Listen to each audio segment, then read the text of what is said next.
안녕하십니까. JTBC 저녁 뉴스입니다. 어제 끝난 재보선 결과를 놓고 국민의당과 더불어민주당이 서로 다른 해석을 내놓았습니다.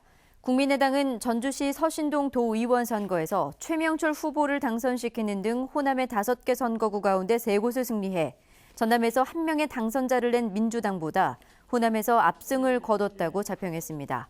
반면 민주당은 호남에서 국민의당에게 밀렸지만 전국적으로 7명을 당선시켜 전국에서 4명이 뽑힌 국민의당과 달리 전국 정당의 면모를 보였다고 주장했습니다.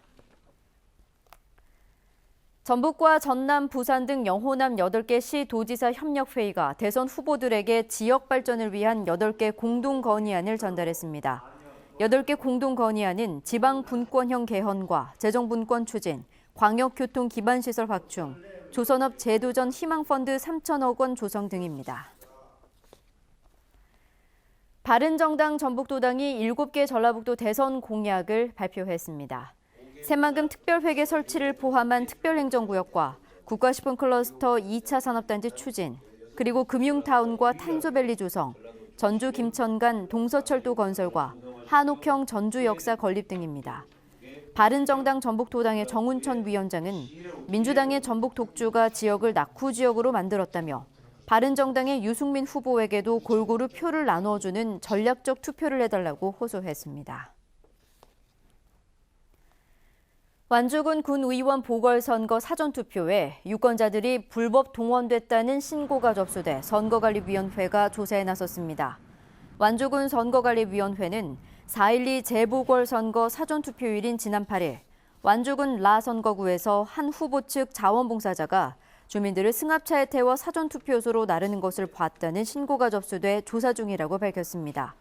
후보 측이 유권자에게 투표소까지 교통 편의를 제공하면 선거법 위반입니다. 새만금 새전북 21 포럼이 전북 발전을 이끌기 위한 7대 대선 공약을 마련하고 이를 논의하는 세미나를 열었습니다. 7대 대선 공약은 새만금 항공우주산업 클러스터와 새만금 글로벌 스포츠 컴플렉스, 새만금 신항 국가식품 클러스터, 한국인 테마파크, 우리문화치유공원, 세계 한식대회, 섬진강 생태밸리입니다.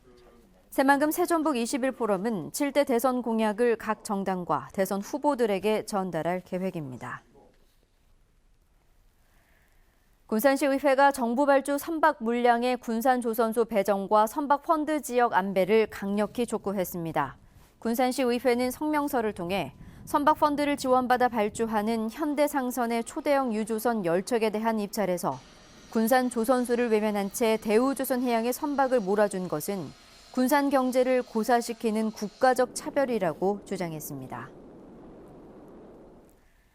지난 2달간 도내에서 3,600여 명의 학생들이 비형 독감에 걸린 것으로 나타났습니다.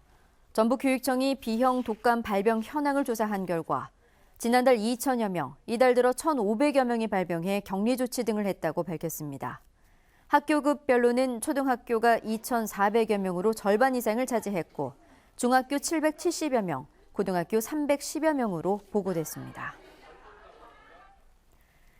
이달에 공중보건이 163명이 시군보건소와 보건지소 등에 새로 배치됩니다.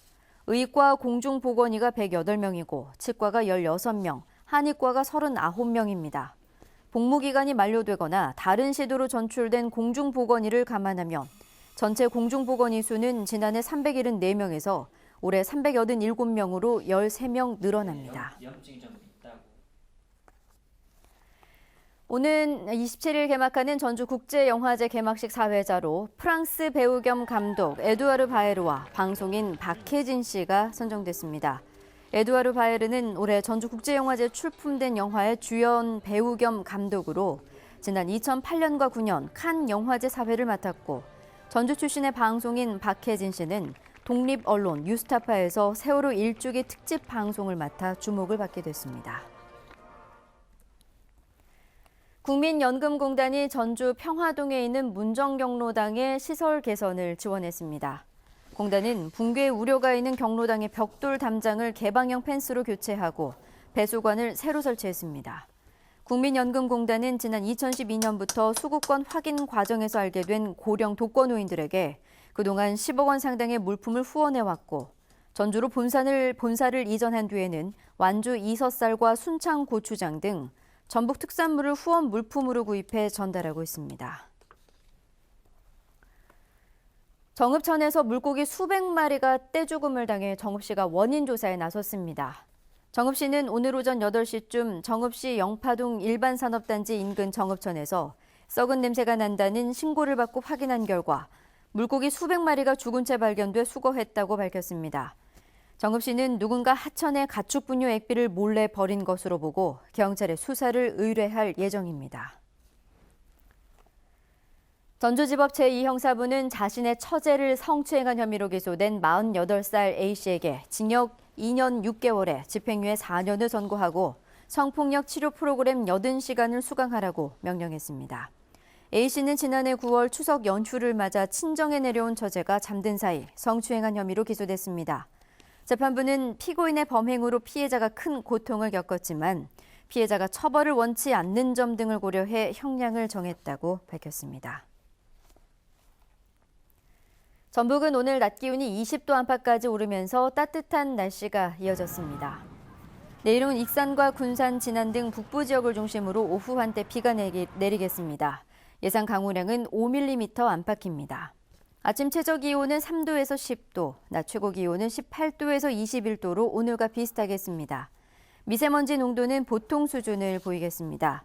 오늘 밤부터 내일 오전까지는 서해안 지역을 중심으로 바람이 강하게 불 것으로 보여 주의가 필요합니다. 전주기상지청은 주말인 모레와 다음 주 월요일에도 비가 오겠지만 기온은 크게 떨어지지 않을 것으로 내다봤습니다. 8시 뉴스 예고입니다. 지난 2011년 완공된 부안 신재생 에너지 테마파크 산업단지가 기업을 유치하지 못해 텅 비어 있습니다. 당초 20개 기업을 유치한다는 목표였지만 가동되는 업체는 단 한 곳도 없습니다. 새만금 방조제가 개통된 지 꼭 7년이 되고 고군산군도 연결도로 개통까지 눈앞에 두고 있지만 새만금 관광에는 여전히 찬바람만 불고 있습니다.